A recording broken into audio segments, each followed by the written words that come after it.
मित्रांनो, ठरलं तर मग ही स्टार प्रवाहावरील एक लोकप्रिय मालिका आहे. या मालिकेतील सर्वच पात्र आज घराघरात लोकप्रिय झाली. जवळपास 3 वर्ष ही मालिका TRPच्या शर्यतीत अग्रगण्य आहे. या मालिकेतील एका प्रमुख अभिनेत्रीला झालाय गंभीर आजार. तर ठरलं तर मग फेम अभिनेत्री 17 वर्षापासून एका आजाराचा सामना करते.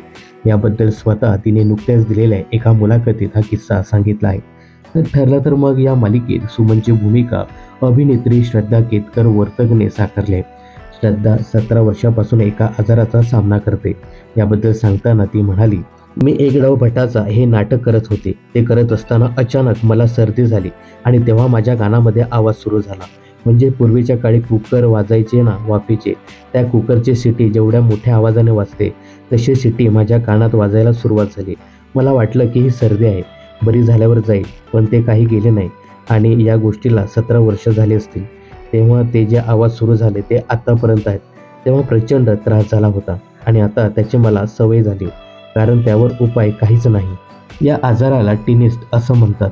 तर ती शिटी काही काळ जात नाही. त्याचा परिणाम माझ्या ऐकण्याच्या क्षमतेवर झाला.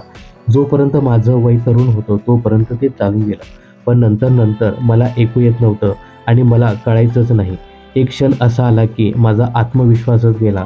सरस्वती नंतर खूप त्रास झाला, म्हणून मी थांबण्याचा निर्णय घेतला. यातून तू बाहेर कशी पडली असा प्रश्न श्रद्धाला विचारण्यात आला. त्यावर ती म्हणाली, माझा नवरा मला म्हणाला तू श्रवण यंत्र वापर, आणि मग मी विचार करून तो घेण्याचा निर्णय घेतला.